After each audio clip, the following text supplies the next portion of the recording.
What's up, everybody? Welcome to Mystics MMOs. I'm your host, Mystic Raven. You know what? I honestly feel like I can't ever, whatever these days. Anyways, so there's a couple things I want to talk about. Obviously, with the economy, I guess. So we still have people under the delusion that we're going to have stagflation, and I keep reintegrating. Stagflation is a bad thing, right? It's very bad. However, we are in a much worse scenario. And you're probably thinking, if you have a background in economics, if you do, I'm not saying many people do. I mean, it's like anything else that you study in life. Do you have a background in it or don't you? But we're actually in a very much worse scenario. We're in economic contraction. And by the next GDP, we'll have that confirmation. And then everybody will hit the oh shit button. People will be like, it's not stagflation. It's not stagflation. It's worse. It's so much worse. And yeah, it is. This is what we call economic contraction. Now, economic contraction is very bad because of what happened to the liquidity. Now we have people who think they understand everything. I love it when people have opinions about the economy. I do not have an opinion about the economy. I don't. I don't understand how people put political elements. I mean, there are few political elements associated with the economy, but majority of the things that are going on has nothing to do with the parties. And I don't think people understand that, because the Federal Reserve, the Federal Bank, the Federal Reserve is not associated with either party.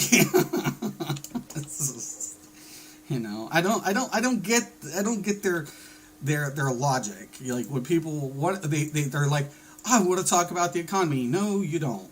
Trust you and me, you don't, because most of the time, majority of you all really don't have a fucking clue. And the thing about it was all the liquidity, right, created a huge bubble, right, that overinflated assets, right? So that's the beginning part of contractionary conditions, in which assets become overvalued across the board. Now, these are concerns because eventually we'll have contractive measures in which these assets become deflationary. There becomes a deflationary period, which assets lose value, right? And that's really bad. So, especially depending on what assets you have acquired. So,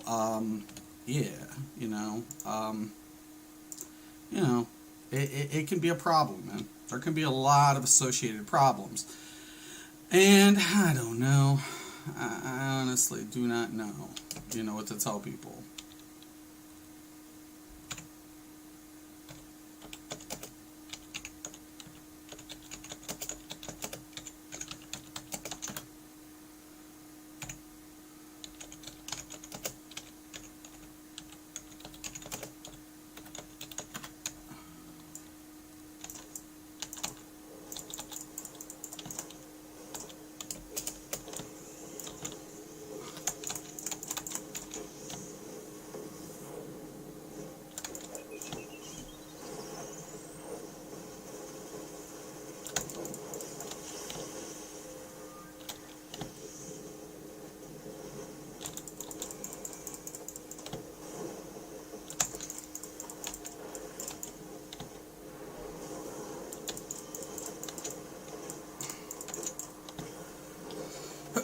But yeah, everybody's like, we're going to see stagflation. No, you wish you would see stagflation. There's ways around stagflation.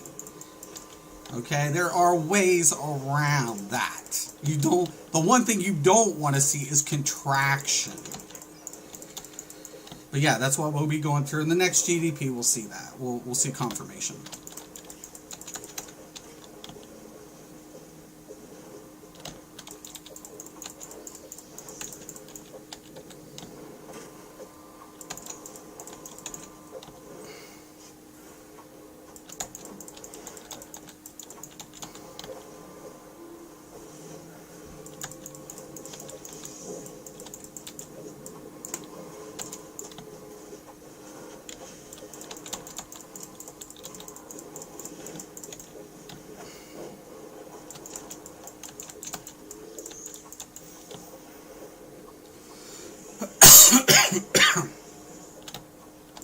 And of course, everything's going as I anticipated with the mega caps, so we're looking good there.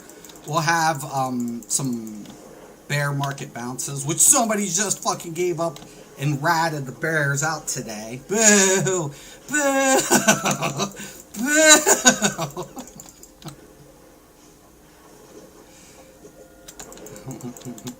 Boo!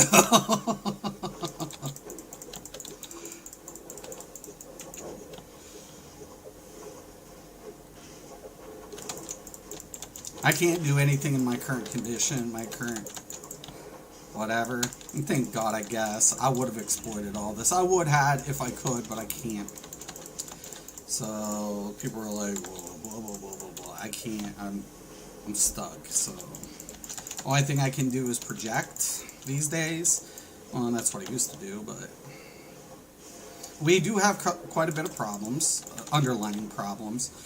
And I think Dr. Aburi was correct in his, his speech years ago. When it comes to, debt to GDP ratio, he's on point. I mean, and not just from statistics standpoint, but when it comes to the underlying conditions which will end up eventually manifesting, because from a mathematical perspective,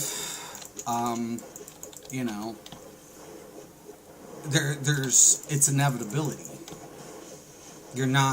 There's no way around it. You can delay the inevitable, but, it's not just us, though, that has this problem. It's the world economy, right? That it's precipitating to a point in which there is no return, because all of these countries have underlying debt. There's no country currently with even a positive GDP that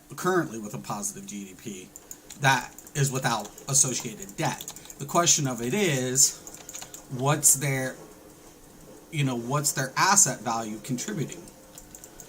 And I've always said this: we're not a country, or let alone a world, that is built on assets. We're a world that's built on deficit.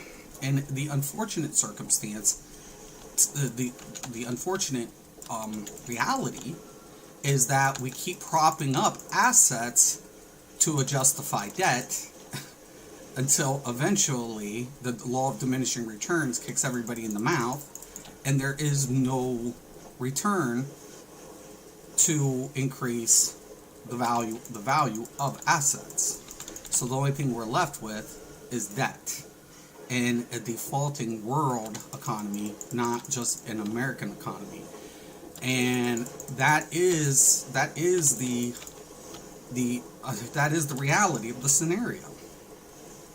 That is the situation for what it is.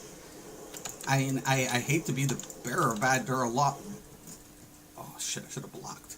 There are a lot worse. There's just so many things I could go over, but why? Why? Because nobody wants to listen. Nobody does. People want to live. Ignorance is bliss, and if you want to be ignorant, well, I mean, unfortunately, that's your right. You're entitled to pursuit of happiness. That doesn't mean you'll accomplish it.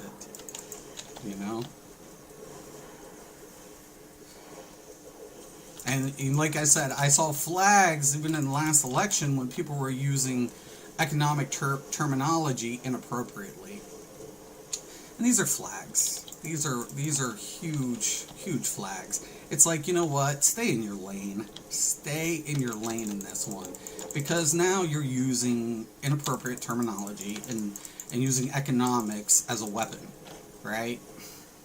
When you yourself are, a byproduct of the things that you're supposed to be, against. And I find that to be very funny. I find that to be humorous. Um, you know, it's beyond hypocritical. It's actually pretty, you know, there's a lot of audacity, right, in some of these people's, positions, or how they present it to people when they themselves know that they are a byproduct of this scenario. So that I think that's humorous.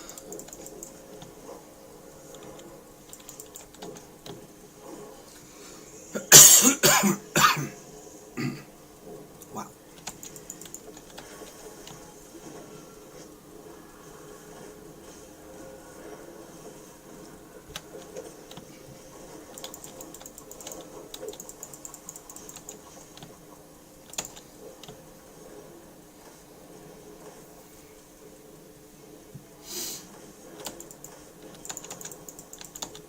But yeah, it is a bear bounce. So the one guy's like, I think it's a bear bounce. It is. Damn fucking tattletale. You guys should be rooting for the Bears. Let's go Bears! Let's go Bears!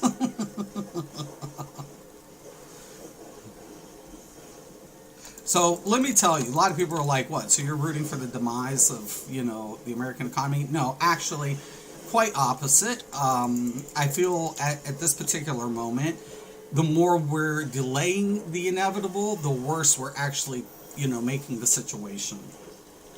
So let me ask you in this perspective. Would you rather go through a recession, or would you rather see depression? It should be a no-brainer. That should be a no-brainer. You would have absolutely say, I would rather go through a recession than a depression. Me too.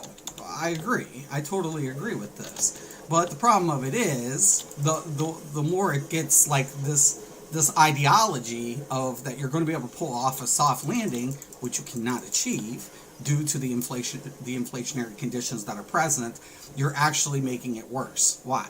Because you're not going to be able to get ahead of the curve. You're always going to be behind the curve, and those conditions are going to propel. And what's his name? I can never pronounce his last name right, but he's an economist. And I already said it before he did. I have the videos. I'm making, a huge thing. That's where I've been spending a lot of my time.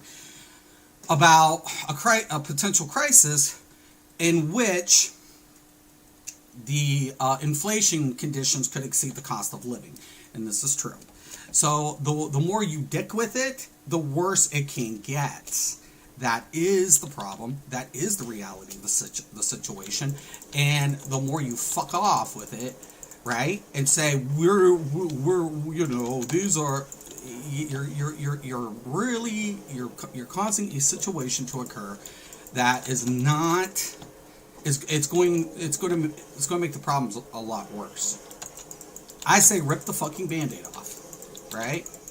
We all know what's going on, right? We'll have a better chance at recovering once the conditions present themselves and we can associate it. Now, the the equity market across the board, I don't care if it's whether it's stocks, the housing market, every equity market is going to receive a deflationary period because of the inflated assets due to the contractionary conditions in which have exacerbated the problem. I told my friends yesterday on my video, I'm like, it's not called pandemics and economic turbulence. It's called pandemics and economic fallout. You don't open an economy under the conditions in which is going to exacerbate the problem further. So that was a little obnoxious. That was a little reckless. And of course, the American people do not know better. They don't understand the consequences. And unfortunately, these things are a byproduct of that. A lot of people want to say, it's the war in Ukraine. The war in Ukraine is a problem, but these conditions in which we're dealing with now are, from post-pandemic. And then, unfortunately, we do have to associate the conditions in which the conflict in Ukraine will bring us, and that will be that'll be in a few months when it comes to harvest season, because unfortunately Ukraine is associated as the breadbasket of the world.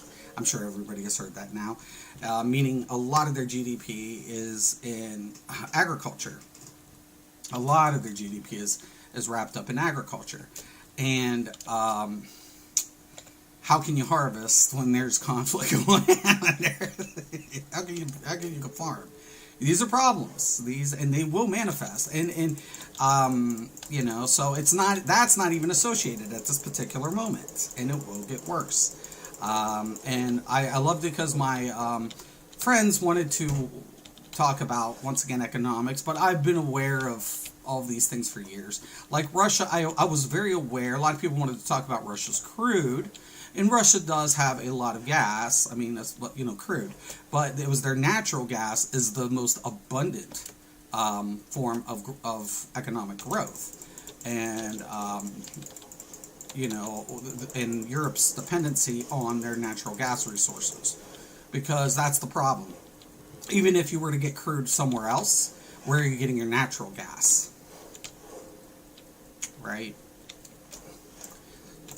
Because, these are problems.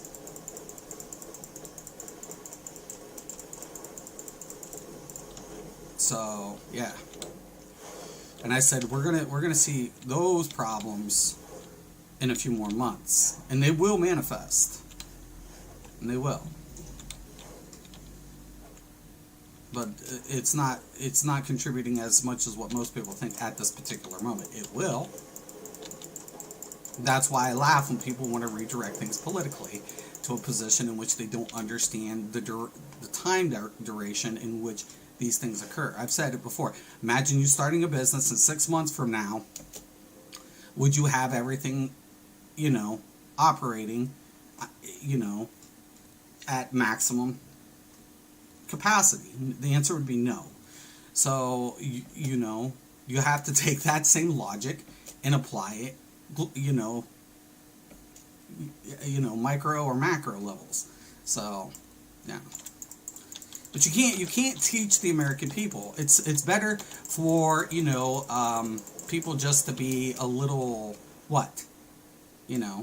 picking on the politics of it, trying to justify their, look at this administration, they're bringing us down the inflation. I'm like, oh my God, you want to keep people stupid, don't you? You can't even blame if Trump was in office currently. This inflation problem wouldn't even be his problem. It doesn't matter who. You could put Lassie in, right? Lassie, the dog. You could put Lassie in, and the inflation problems wouldn't be Lassie's problem. Wrong.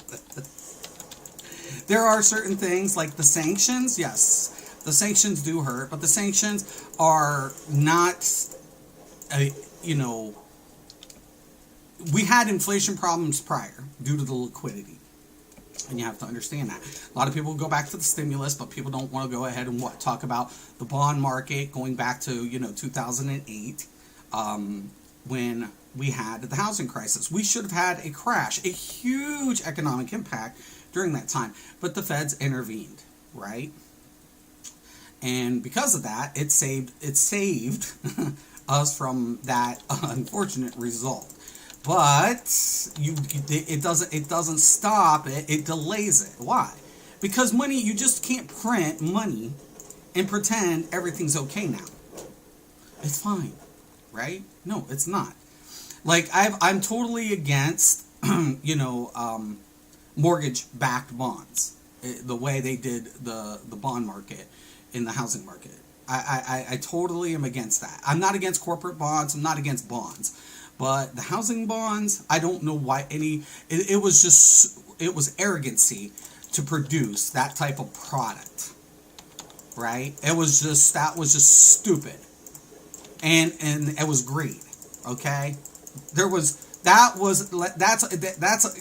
like watching Vegas. It's basically taking, something that should not exist and manifesting it to make a profit that comes back and bites you in the ass. Why the fuck would you do it?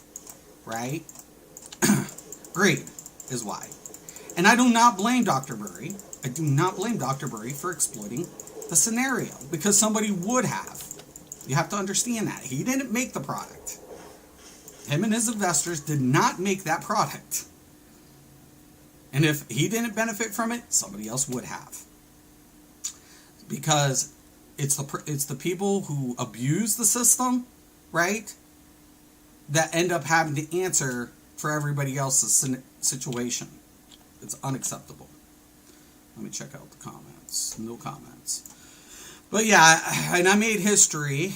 Well, and once I get everything, I'll put it out because I've been calling this. I've been saying these are concerns, And then I have people that are in the field with these pedigree degrees. The education system has failed us.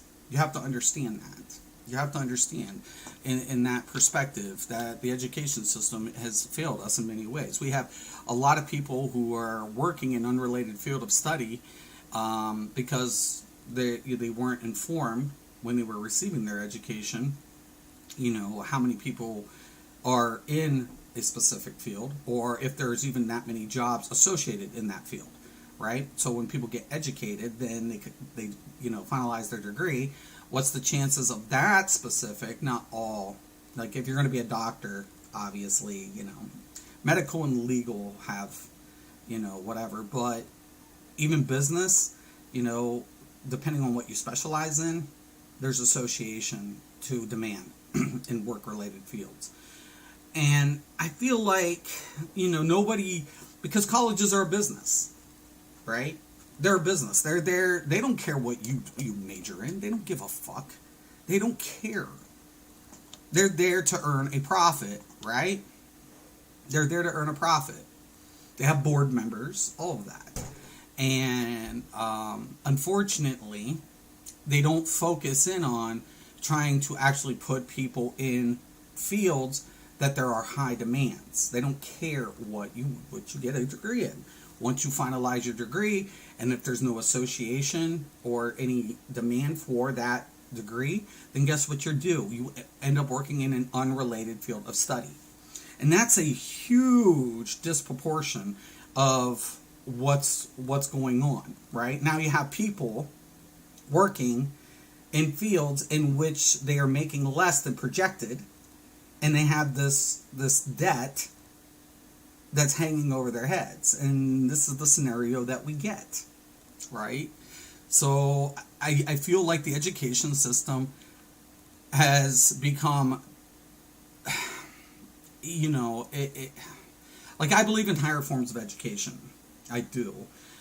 But it's become too institutional and not relative or realistic to practical application of what we need as a society. And this is a huge ass problem. These are huge problems. And there are ways to rectify that, but the question of it is, will they ever do it? Will they ever do it? I don't know. I don't know. I do not know. So, we'll see. So, time will only tell. And I think, honestly, at the end of the day, that we need to take a look. There are ways to save the global economy, but it's not without consequences. And the consequences that are associated to do that would, target those who are reluctant to relinquish their positions. So, I don't know.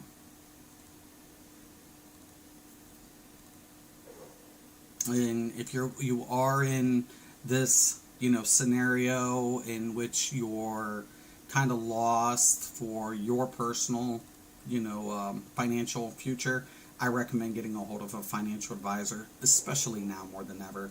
And the first question you want to ask him is, are you aware of pandemics and economic fallout? If they say no, go somewhere else.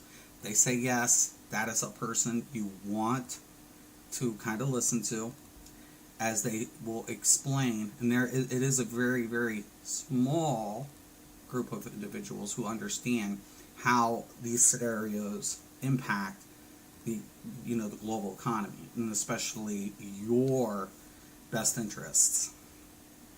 So you want to get a hold of those type of individuals, right, as you traverse the economic fallout. Wish you guys the best. As always, I'm Mr. Craven. This is Mystics MMOs. Peace.